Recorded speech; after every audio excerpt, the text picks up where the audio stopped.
Do we have any way of proving that objective moral facts exist? The truth is, we don't. What we consider to be absolutely right or wrong is actually based on subjective value judgments. They exist only in our minds and are valid only because we believe they are. But here is the best part. Morality doesn't need to be objective to be binding for us. If you want to know why, keep watching. Hello, my friends. This is Shen from Mindful Living. Thank you for tuning in. As someone who has studied psychology and theology, I've always been fascinated by how people justify their actions and why they condemn certain behaviors as evil. Ethics might seem like an abstract academic topic, but it's something we deal with every single day. Understanding it can make us better at negotiating with people who hold different values. I can't cover every nuance of moral judgment in one video, but today's discussion focuses on a crucial and relevant question. Do objective moral facts exist? To start, let's examine how Christian apologist William Lane Craig argues for their existence. What reason would we have to believe that objective moral values and duties exist? Well, basically, it would be our moral experience. Just as we believe in the world of sense objects around us, physical objects, because we have a sense of them through our senses, so we can believe in the objective reality of moral values and duties on the basis of our moral experience. And any argument you run to be skeptical about our moral experience, I can run a parallel argument about why you should be skeptical about our experience of the physical world of objects around us. Even though this argument has been around for a while, it's still widely used today. However, there are several issues with Craig's reasoning. First, physical objects exist independently of our perception. They are material things we can observe using our senses. Our understanding of these objects is descriptive. We describe what exists and how it behaves. These descriptions can be true or false. To some extent, we can verify whether our senses are misleading us. For example, sometimes we experience visual illusions like this one. The picture appears to be moving, but it's not. We can confirm this illusion by using other methods to test whether the movement is real. That's why scientists develop instruments to measure the world more accurately. If we relied only on our eyes, we might believe the Earth is stationary because we don't feel it moving. From our perspective, it looks like the sun and the moon are the ones moving. But scientific instruments tell us otherwise. We now know geocentrism is false because it has been tested and disproven. Even though we don't feel Earth's movement, satellites and other measurements confirm that we are orbiting the sun. Heliocentrism aligns better with reality because it is supported by verifiable evidence. Moral principles, on the other hand, do not correspond to any physical entities or properties that we can observe through our senses or measure with instruments. Instead, they are abstract concepts concerned with prescription rather than description. Morality dictates what ought to be done, not what is. Comparing our moral intuitions, which guide us on what we should or should not do, to sensory experiences like vision or hearing, is fundamentally flawed. A descriptive statement can be tested and falsified through observation and measurement, but a prescriptive statement cannot be examined or refuted in the same way. This category mistake likely stems from a misunderstanding of the word law. We use the term for both the laws of physics and for civil or moral laws, but these are qualitatively different. The laws of physics describe how nature operates. They are descriptive. In contrast, civil and moral laws prescribe behavior. They are normative. Distinguishing between these two types of law is crucial. Once you grasp this distinction, you can immediately see the flaw in a theistic argument that because civil laws require lawgivers, the laws of physics must also require a lawgiver, which we call God. This reasoning commits a categorical error. Civil laws are prescriptive, while the laws of physics are descriptive, and conflating the two leads to faulty conclusions. Proponents of objective morality might ask, well, what about math and logic? They might argue that these are conceptual frameworks that exist only in a human mind, yet can still be considered objective. However, the issue remains the same. Math and logic are descriptive. They explain how the world operates. If you place one apple on a table and then add another, you now have two apples. 1 plus 1 equals 2. Mathematics arises from empirical observations of real-world processes. Because of this, mathematical statements can be right or wrong. If someone claims that 1 plus 1 equals 3, we can demonstrate this is incorrect using real-world examples. In other words, we can verify mathematical correctness through empirical observation. Correct math aligns with reality, while incorrect math does not. Logic functions in a similar way. We develop logical systems by observing what consistently works in the real world. If you approach a problem with a specific method and achieve success, we say that you have applied sound logic. This is how we differentiate good logic from bad logic. For example, if someone claims that the most expensive restaurant in town must serve the most nutritious food, we can test this claim by sending food samples from various restaurants to a lab for nutritional analysis. We may find that the most expensive restaurant does not, in fact, offer the most nutritious meals. This demonstrates a logical fallacy known as a non sequitur, a Latin phrase for "it does not follow." Just because a restaurant is the most expensive does not mean it provides the most nutritious food. Now, let's consider moral claims. When we witness a baby being tortured, what makes us instinctively judge that it is wrong? There are no physical properties we can measure to verify the truth of the statement, babies should not be tortured for fun. We can observe empirical facts. The baby is in pain, the baby is dying, but where do we derive the moral ought from? We cannot. David Hume addressed this issue in a treatise of human nature, arguing that moral statements cannot be logically derived from purely descriptive statements. He was right. The only way to move from a descriptive statement to a moral claim is by applying a value system that exists in a human mind. For instance, if I prioritize human flourishing, I will use well-being as my criterion for moral judgment. When I see a baby being tortured, I assess the situation based on the criterion and conclude that it is wrong because it contradicts the goal of human well-being. In short, just because our senses of perception allow us to perceive facts about the physical world does not mean that our moral intuitions reveal objective moral truths. Craig's argument equates two fundamentally different things, descriptive facts and prescriptive moral values, resulting in a flawed comparison. Maybe you're a brain in a vat of chemicals being stimulated by a scientist to think you're here in this lecture hall. Listening to this lecture. Maybe you're a body lying in the matrix and you're inhabiting a virtual reality. In the absence of some reason to defeat your experiences, you're justified in believing in what those experiences teach you. And similarly, in the absence of a good defeater of our moral experience, I think we're justified in believing what that experience tells us. Once again, Craig is making a flawed comparison. The brain in a vat thought experiment questions whether we can trust our senses to reveal the physical world's reality.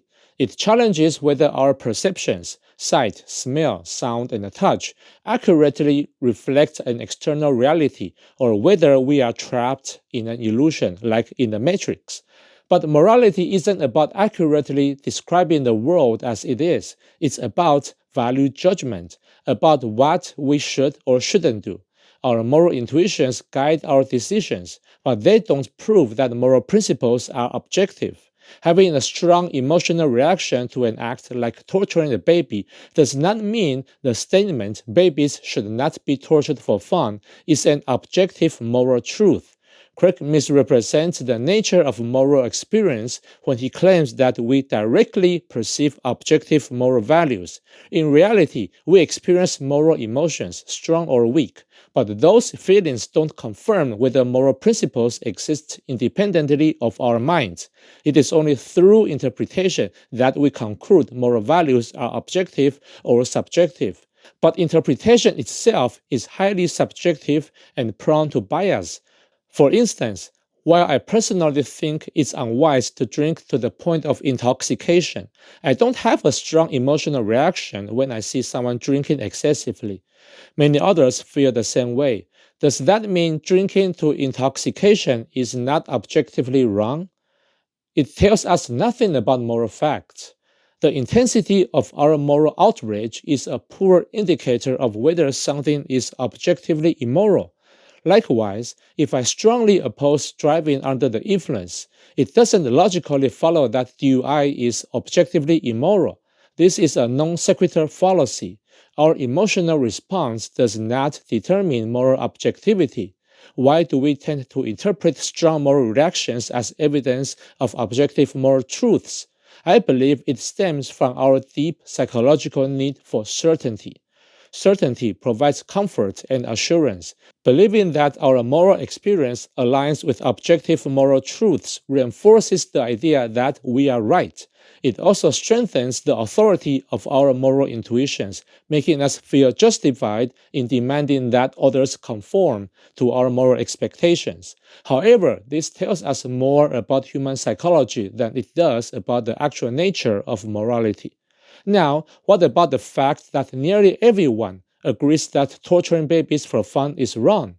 Does widespread consensus prove that some moral truths are objective? I don't think so. Just because most people strongly agree on a particular moral issue doesn't establish the existence of universal unchanging moral laws. A more reasonable explanation is that, as human beings, we share a similar genetic makeup and comparable life experiences, which lead to overlapping moral intuitions. This perspective accounts for our shared moral senses without requiring the existence of objective moral truths. Now, let's revisit Craig's claim that objective moral facts exist. He compares physical objects to moral facts, which I've already explained is a categorical error.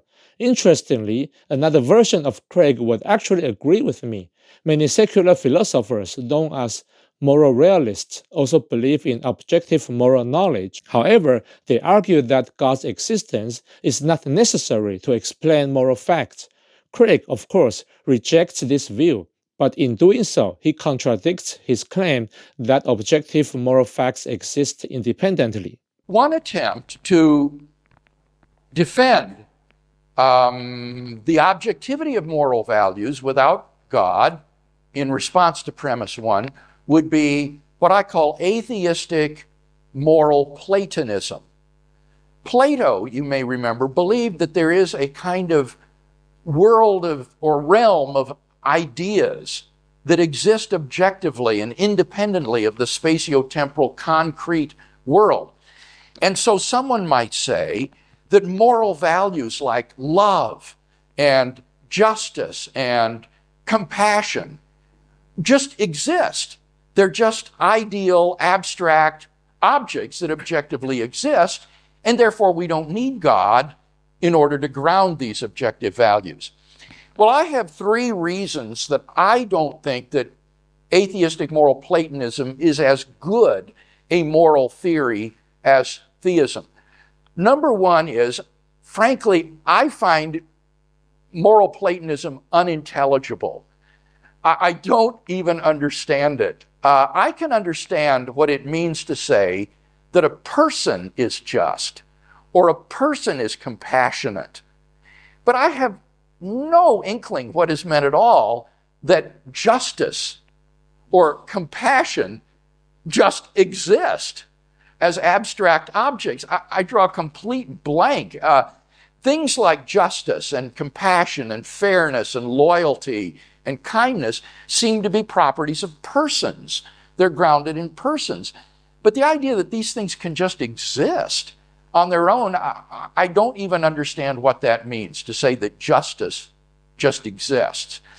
And notice also on this view, presumably moral vices would then also exist as abstract object. Greed, rapacity, cruelty would also exist as abstract objects. So why should I be obligated to align my life with one set of these abstract objects rather than another? I can't see any good reason for that at all. So the first place, I just can't make any sense out of that view. The second objection that I would have to Platonism is that even though it offers an account of moral value, it doesn't give us an account of moral duty. Duties are our obligations or prohibitions to do certain things. And even if there exists abstract values like goodness, compassion, kindness, I don't see where there arises any moral duty on my part to be kind, compassionate, or good, rather than cruel, rapacious, or selfish. Moral duties seem to arise in response to moral imperatives, a command that you should do this and should not do that. And theism gives us that in God, a divine lawgiver who issues certain imperatives to us. Thou shalt love thy neighbor as thyself, thou shalt not kill, and so forth. And therefore we can make sense of our moral duties. But on Platonism, I simply see no grounds for thinking that human beings would have moral duties, even if there are these abstract values. Did you catch that? This version of Craig is saying that he cannot comprehend how abstract objects like justice and compassion can exist on their own. I have no inkling what is meant at all that justice or compassion just exist as abstract objects. I draw a complete blank. Things like justice and compassion and fairness and loyalty and kindness seem to be properties of persons. Do you see the contradiction? Compare this to what the first Craig said. Just as we believe in the world of sense objects around us, physical objects, because we have a sense of them through our senses, so we can believe in the objective reality of moral values and duties on the basis of our moral experience. So, do moral values exist as objective, abstract objects or not? It depends on which Craig you ask. If you ask the first Craig, the answer is yes. Objective moral values and duties exist independently and can be perceived by our moral experience. But when Craig wants to discredit atheistic moral Platonism or moral realism, he suddenly argues that he cannot comprehend how moral values could exist as abstract objects. Now, he insists that moral values must reside in God, meaning moral values cannot exist independently of God. This inconsistency reveals Craig's underlying agenda. If objective moral values exist independently, then there is no need for God to explain them. They could exist as brute facts without requiring a divine source. But this does not align with Craig's goal. He wants to argue for a moral framework that necessitates God. So when critiquing moral realism, he removes the possibility that moral values could exist as independent facts, insisting instead that they must be properties of God. But if Craig's position is that objective moral facts are embedded in God, why doesn't he make it explicit in other videos like the one I showed you at the beginning? Here's what I think. I could be wrong, but this explanation makes sense. In the first video I showed, Craig was presenting the moral argument, an argument designed to prove God's existence. Here's how he formulates it. The moral argument. Here's a simple moral argument for God's existence. Premise 1, if God does not exist, objective moral values and duties do not exist. Premise 2, objective moral values and duties do exist, from which it follows logically 3, therefore God exists. Notice that since the argument is supposed to establish God's existence, Craig cannot directly insert that conclusion into his premises. Doing so would result in circular reasoning. Instead, he obscures the fact that, in his view, moral values are actually God's attributes and moral duties are God's commands to humans. Let's see what happens if we reframe his syllogism with his real definitions. Premise 1. If God does not exist, then God's moral attributes and God's moral commands do not exist. Premise 2. God's moral attributes and God's moral commands do exist. Conclusion. Therefore, God exists. Do you see the problem with this version? Premise 1 is trivially true. If God doesn't exist, then obviously neither do his moral attributes or commands.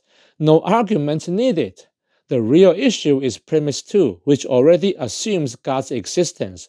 Only someone who already believes in God would accept it, while atheists would reject it outright. This makes the syllogism completely unconvincing to atheists.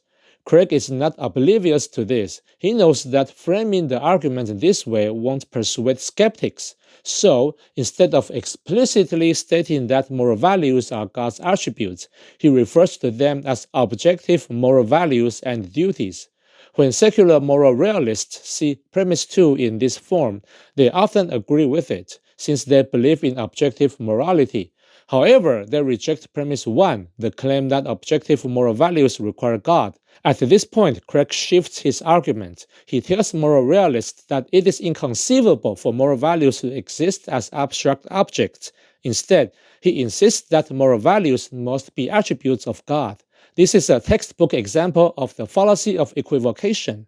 Craig manipulates the meaning of objective moral values depending on the context. In premise 2, he presents them as independent, mind-transcendent moral facts, something moral realists accept.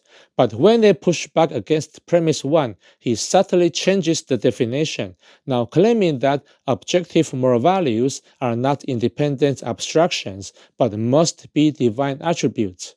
With this redefinition, premise 1 becomes trivially true, making the argument seem more compelling than it really is.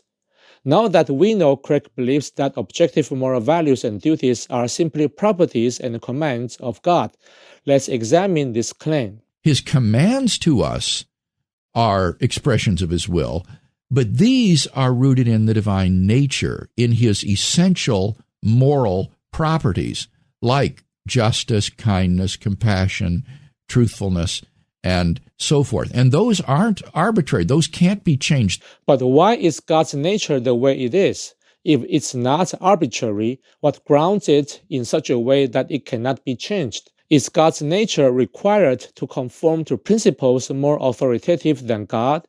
If no such external law binds God, then his nature is simply a matter of chance. It happens to be that way. In that case, it is arbitrary. One may still call it objective, but if that is arbitrary, how can it serve as an ethical norm for humans? Why should human beings follow rules grounded in an arbitrary divine nature? If the answer is that God has the authority to command humans, then this is not about ethics, but about power and compliance. People follow God's commands not because they are intrinsically good, but because they are compelled to.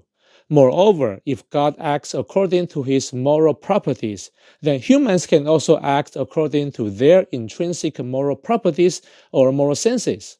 We don't need God to recognize and act upon moral principles. Even Craig acknowledges this. It was no part of my argument that God is necessary to explain our moral sense of right and wrong, good and evil. Craig does not argue that God must exist for humans to develop a moral sense.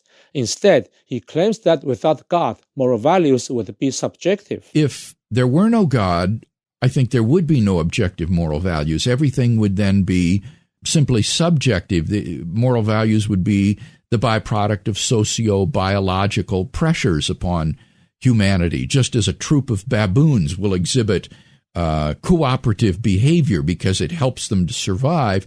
So human beings have evolved a kind of herd morality that helps them to get along in the struggle for survival. You scratch my back and I'll scratch yours, that sort of thing. And I completely agree. We don't need to assume God's existence to explain where our moral senses come from. Evolution provides a clear explanation. The primary reason theists like Craig reject this view is because it makes morality subjective. But what's wrong with that? The main objection seems to be dissatisfaction with the consequences of subjective morality, often phrased as, if morality is subjective, who decides who is right? But rejecting a view simply because we dislike its consequences is a logical fallacy known as an appeal to consequences. The truth of a claim is independent of whether we find its consequence desirable. And why should morality be any less binding just because it's subjective? Craig acknowledges that humans have a moral sense, and just as God naturally acts according to his nature, humans also act according to theirs. If God can possess moral properties, then humans can as well. Craig himself admits this. Things like justice and compassion and fairness and loyalty and kindness seem to be properties of persons. They're grounded in persons. If humans possess properties such as justice and compassion, it follows naturally that we express those properties through our actions. This explanation sufficiently accounts for morality without requiring the existence of God. You can call it subjective morality, but that does not make it any less binding. Morality in this framework is rooted in human nature. In fact, I would argue that this understanding makes morality even more binding than a morality grounded in God's nature. If morality is based on God's nature rather than ours, we can still question why we should adopt God's commands as our own. But if morality is grounded in human nature, no such gap exists. We act morally because it is intrinsic to who we are. At this point, it's important to highlight the confusion in labeling morality as either objective or subjective.